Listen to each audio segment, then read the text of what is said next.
Občania Slovenska, uhádli ste, kto je ten pán na fotografii? Dostal som veľa správnych odpovedí.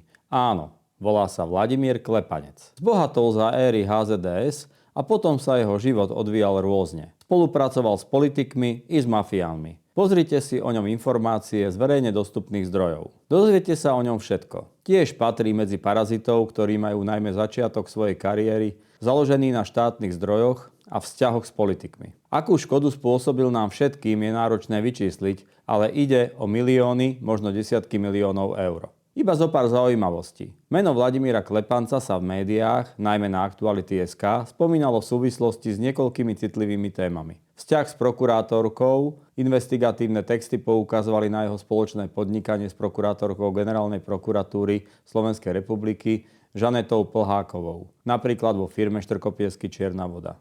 Ďalej, kontakty v minulosti. Médiá uviedli, že v minulosti pred rokom 2000 pôsobil v niektorých firmách spolu s postavami, ktoré boli spájané s podsvetím.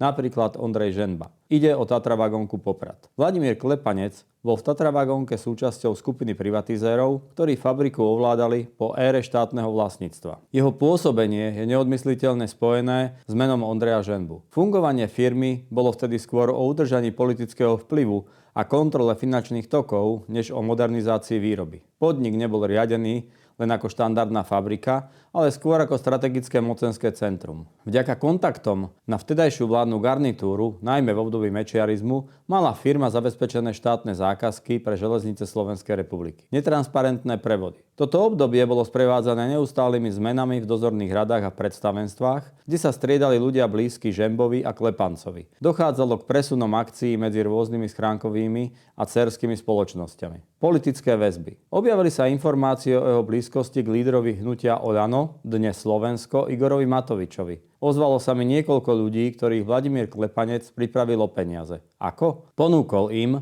že im vďaka jeho osobnému vzťahu s Igorom Matovičom vybaví zákazky v rôznych štátnych a pološtátnych inštitúciách. Zobral zálohu a už sa viac neozval. Či o tom vedel Igor Matovič a či si delili peniaze, to neviem, ale treba sa Igora Matoviča opýtať. A ešte na vykreslenie jeho spôsobu správania. Názory niektorých ľudí, s ktorými sa stretol počas podnikania, nie sú publikovateľné. Asi viete prečo. Ukážem vám iba tie slušné. Ale ozval sa mi aj jeden podnikateľ, ktorý mi ponúkol na predaj pohľadávky voči Vladimírovi Klepancovi. Kúpu zvažujem. A kto je ďalší parazit? Všetci ho poznáte.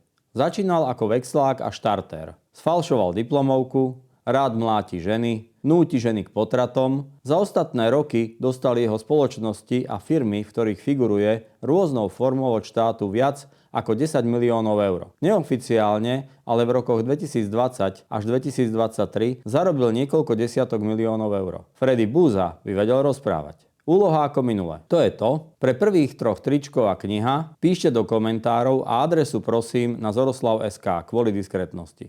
A za akúkoľvek relevantnú a pravdivú informáciu, ktorú budem môcť zverejniť, finančná odmena. A tiež chcem vyzvať podnikateľov, ktorým je dlžný, nech sa ozvú a nech sa neboja. Píšte mi na zoroslav.sk.